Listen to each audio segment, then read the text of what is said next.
서연아, 아직도 자고 있어? 당장 안 나와? 시어머니 금자의 고함이 집안을 쩌렁쩌렁 울렸죠. 오늘도 200인분의 반찬을 만들어야 했습니다. 만삭의 배를 부여잡고 부엌으로 향하는 그녀의 발걸음은 천근만근이었죠. 새벽 3시 서연의 하루가 시작됐습니다. 이야기 시작 전 구독과 좋아요를 눌러주신다면 여러분께 행운이 찾아올 거예요. 오늘의 사연 시작합니다. 서연은 26살 결혼한 지 이제 막 1년이 된 새댁이었습니다. 남편 태우를 만난 건 서연이 일하던 한식당에서였죠. 서연은 그 식당에서 5년째 주방 보조로 일하고 있었습니다. 고아원 출신이라 의지할 곳 하나 없던 그녀에게 그 식당은 유일한 보금자리였죠. 태우는 매일 점심시간에 그 식당을 찾아왔습니다. 언제나 서연에게 다정하게 말을 걸었죠. 서연 씨, 오늘도 고생 많으시네요. 아, 아니에요. 별거 아닌데요. 태우의 관심에 서연은 얼굴이 붉어졌습니다. 누군가 자신을 챙겨주는 게 처음이었으니까요. 몇 달간의 만남 끝에 태우가 고백을 했습니다. 서연 씨, 나랑 사귀어 줄래요? 힘들면 말해요. 내가 평생 도와줄게. 서연의 눈시울이 붉어졌습니다. 평생이라는 말이 그렇게 따뜻하게 느껴질 줄 몰랐죠. 그 말을 믿었습니다. 달콤한 약속들 속에 서연은 태우와 결혼을 결심했습니다. 결혼식은 소박했습니다. 하객도 많지 않았죠. 친정 쪽에선 아무도 오지 않았습니다. 올 사람이 없었으니까요. 하지만 서연은 행복했습니다. 드디어 자신만의 가족이 생겼다고 생각했죠. 그 행복은 오래가지 않았습니다. 결혼식이 끝나고 시댁에 들어서는 순간 모든 게 달라졌습니다. 시어머니 금자는 현관문 앞에 버티고 서서 서연을 위아래로 훑어봤죠. 그 눈빛이 예사롭지 않았습니다. 고아원 출신이라며? 네, 어머니. 금자가 코웃음을 쳤습니다. 그래서 예절도 못 배웠겠구나. 앞으로 내가 가르쳐 줄 테니까 각오해라. 서연은 고개를 숙였습니다. 시어머니가 원래 이런 건가 싶었죠. 그 가르침이라는 게 뭔지 서연은 그날 밤 바로 알게 됐습니다. 금자는 동네에서 금자네 반찬이라는 가게를 운영하고 있었습니다. 10년 넘게 운영한 가게라 단골 손님도 많았죠. 입소문을 타고 하루에 손님이 100명 넘게 찾아왔습니다. 저녁을 먹은 후 금자는 서연을 거실로 불러앉혔죠. 태우는 방에서 게임을 하느라 나오지도 않았습니다. 내일부터 가게 일 도와. 서연이 눈을 동그랗게 떴습니다. 네, 제가요? 왜? 싫어? 아, 아니요. 근데 제가 임신 중이라서. 금자의 눈빛이 싸늘하게 변했습니다. 그래서? 임신하면 손 없어. 발 없어. 새벽 3시에 일어나서 아침 7시까지 200인분 준비해. 알았지? 서연의 입이 딱 벌어졌습니다. 임신 8개월 차에 그 많은 양을 혼자 감당하라니요. 하지만 금자의 눈빛은 날카로웠죠. 못하겠으면 나가. 갈 데 있어? 서연은 입을 다물 수밖에 없었습니다. 갈 곳이 없었으니까요. 고아원은 18살에 퇴소했고 친척이라곤 단 한 명도 없었습니다. 이 집을 나가면 길거리에 낳는 거였죠. 그렇게 서연의 지옥 같은 나날이 시작됐습니다.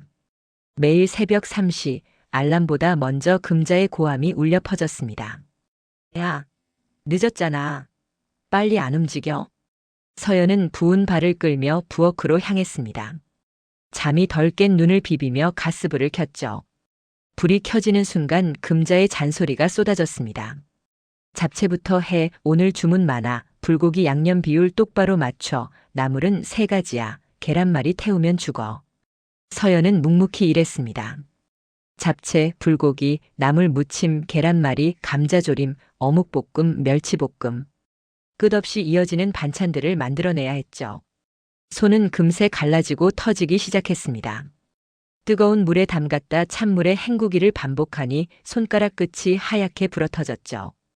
특히 마늘을 까고 고춧가루를 만질 때면 상처 부위가 쓰라렸습니다.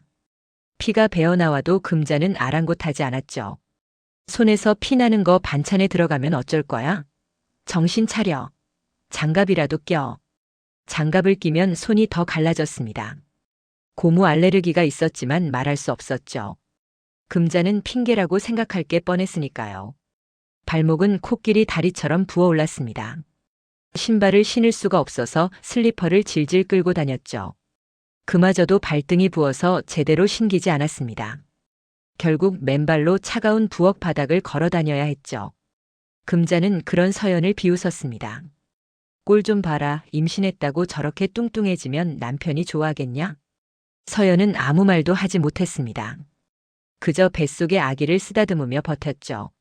조금만 참자, 조금만.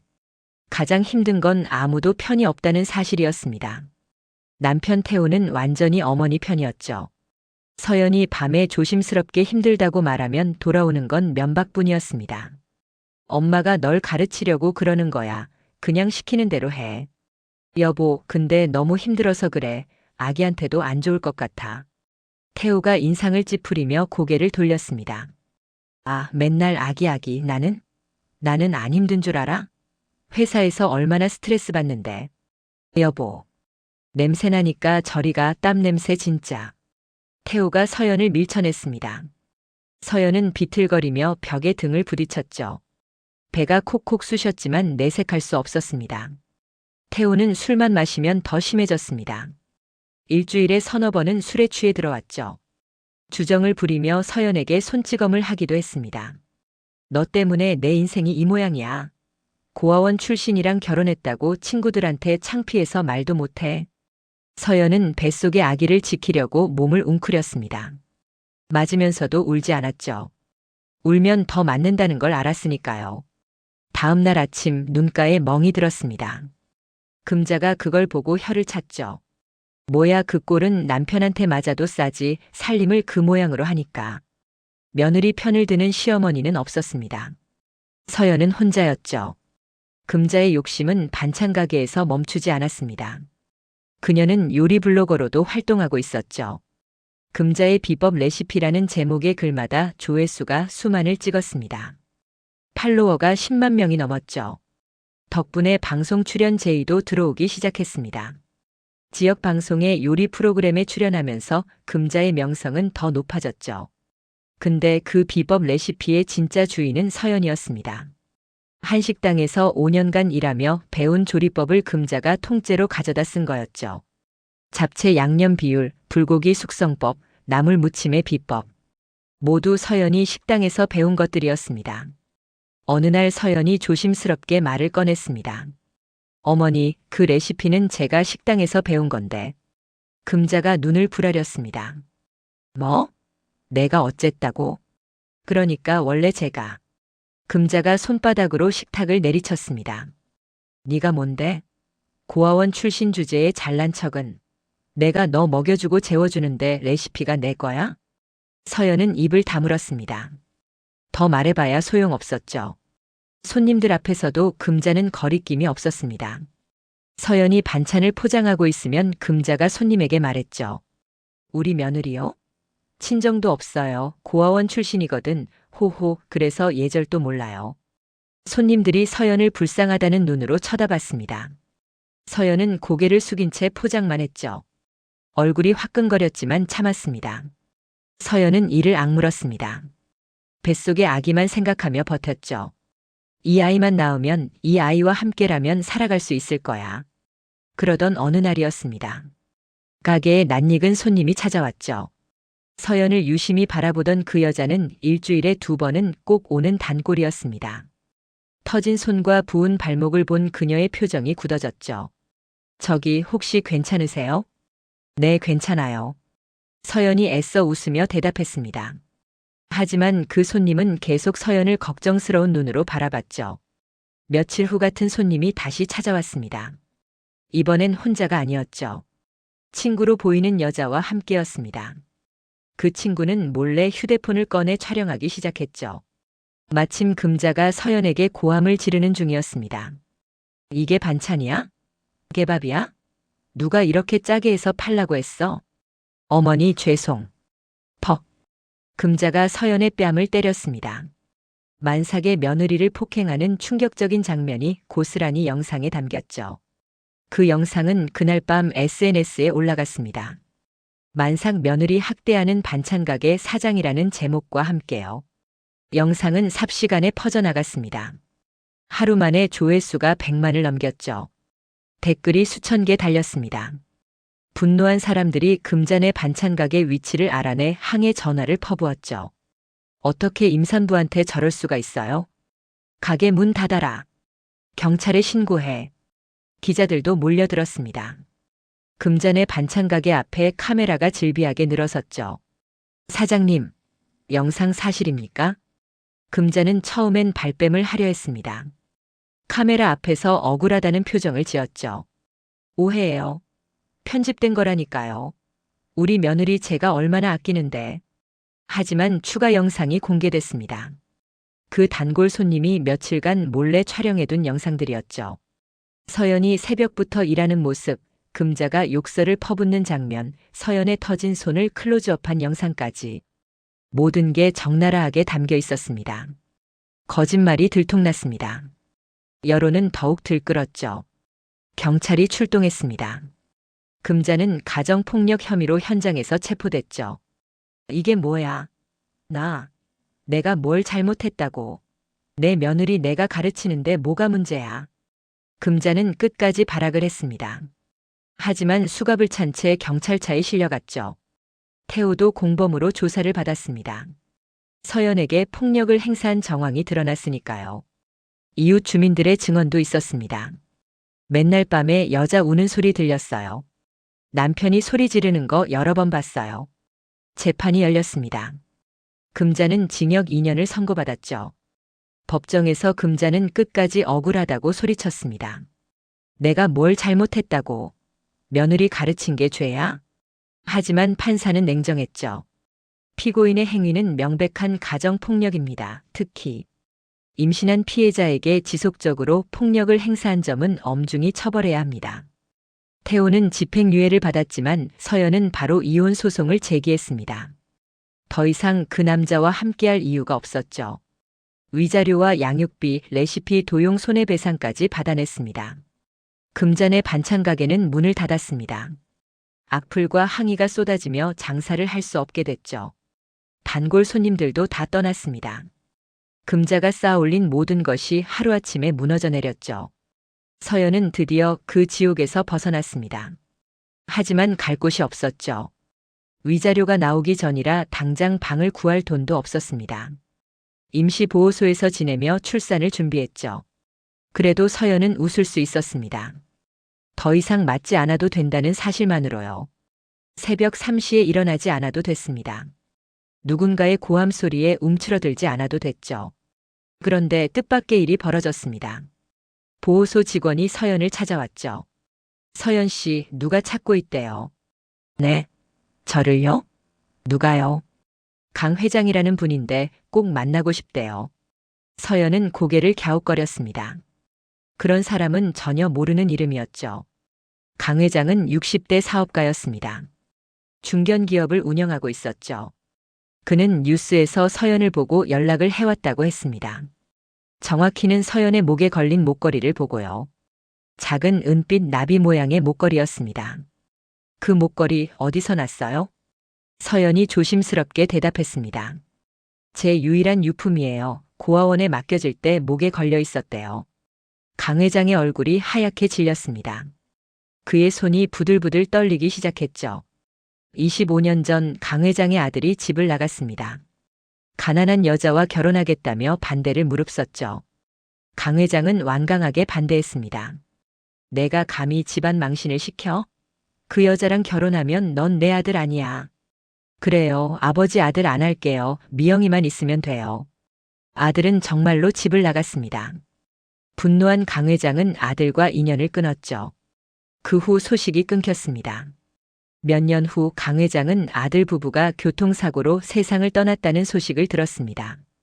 뒤늦게 아들을 찾으려 했지만 이미 늦었죠. 그들에게 아이가 있었다는 건 몰랐습니다. 갓난아기였던 서연은 고아원에 맡겨졌던 거였죠. 그 아기의 목에는 아버지의 유품인 나비 목걸이가 걸려 있었습니다. DNA 검사가 진행됐습니다. 일주일 후 결과가 나왔죠. 일치였습니다. 서연은 강 회장의 친손녀였습니다. 강 회장이 서연의 손을 꼭 잡았습니다. 그의 눈에서 눈물이 흘러내렸죠. 미안하다. 이 할아비가 미안하다. 아, 아니에요. 내가 그때 아들을 내쫓지만 않았어도 내가 이런 고생을 안 했을 텐데 25년을 혼자 두고 이 못난 할아비를 용서해라. 서연의 눈에서도 눈물이 흘러내렸습니다. 태어나서 처음으로 가족이라고 부를 사람이 생긴 거였죠. 평생 혼자라고 생각했는데 핏줄이 있었습니다. 한 달 후 서연은 건강한 딸 지민이를 출산했습니다.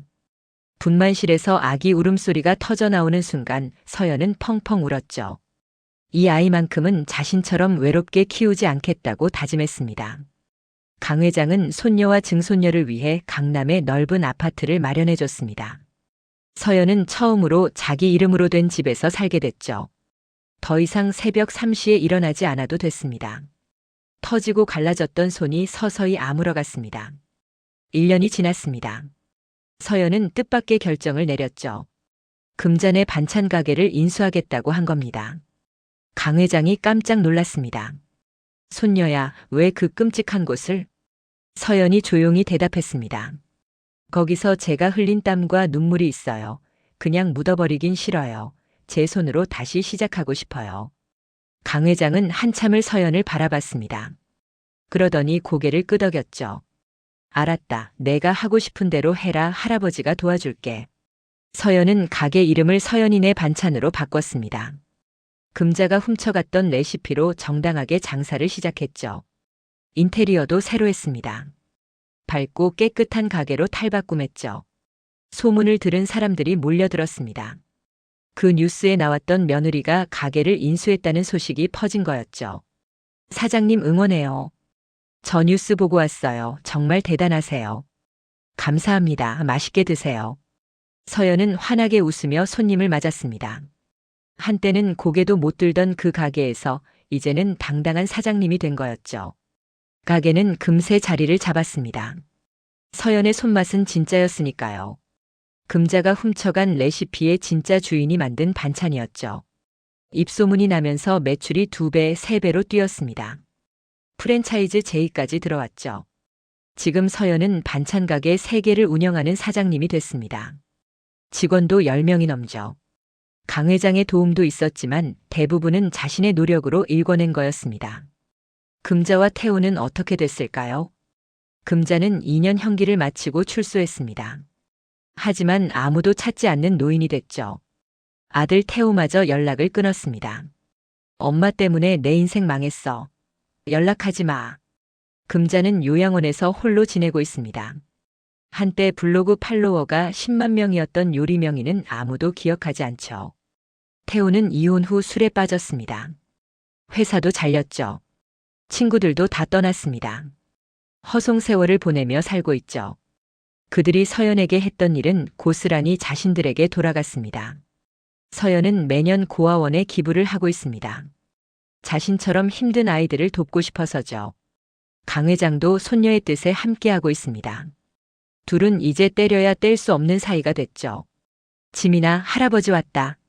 강 회장이 손녀딸을 안아 올렸습니다. 지민이가 까르르 웃었죠.